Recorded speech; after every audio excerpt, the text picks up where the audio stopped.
Into our conversation, someone Paul just mentioned, Iraq War veteran, Senator Tammy Duckworth, a Democrat of Illinois. Senator, thank you for being here with us.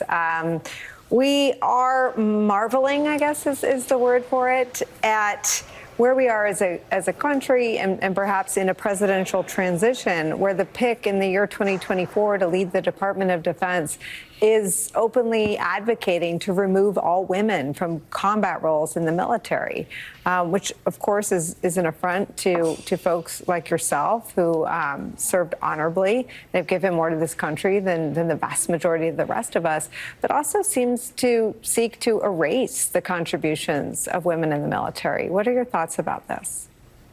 Well, I just want to second what Paul was saying. You know, America's daughters is just as capable of defending liberty and freedom as her sons. And I would hate, I have two daughters, but if I were the mom of sons, I would be offended that you would think that my son's life is less precious than your daughter's lives.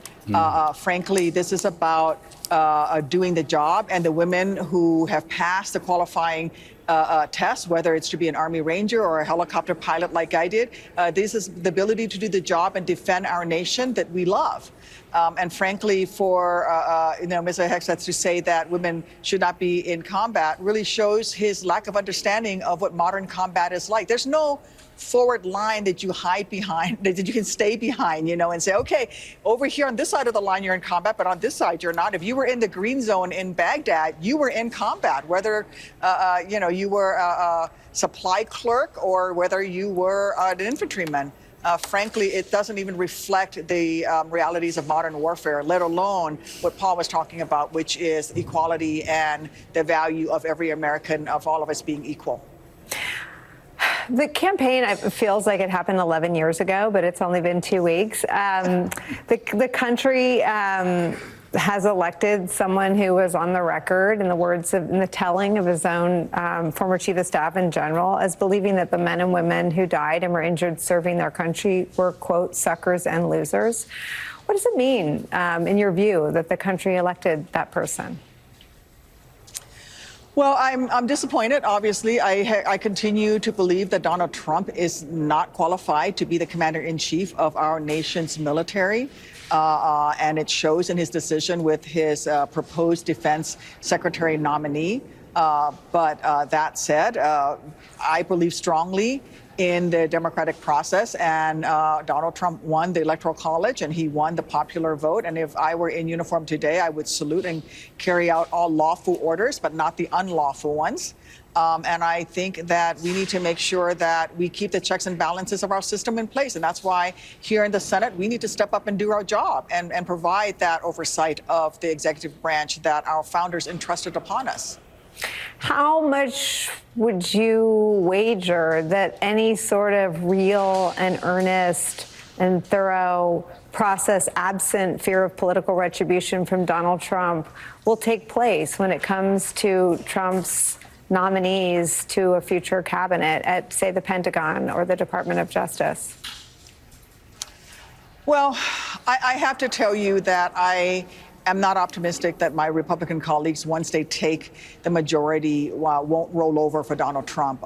Certainly, you see this happening in the House. You saw that happen today when today they voted to not release the investigation finding on Matt Gaetz, for example, another Trump nominee, proposed nominee. But I would hope that there are signs from the Republican election of Senator Thune to be their leader, somebody that Trump did not want to be the Republican leader, that maybe there's a little bit of backbone left, maybe a few vertebrae left on the Republican side of the Senate, but we'll see what happens there. We do know that Donald Trump is about retribution. He is about enacting revenge. That's not what we want in a president, but certainly let's hope that some of my Republicans colleagues remember their oath, which was not to Donald Trump, but it was actually to protect the Constitution of the United States. Donald Trump, in a first term, according to his former Secretary of Defense, Mark Esper, sought to court-martial General Stanley McChrystal and Admiral William McRaven for being critics of his. He has promised the same punishment for people like General Milley and others. What would that do to the military if he were to follow through on those threats?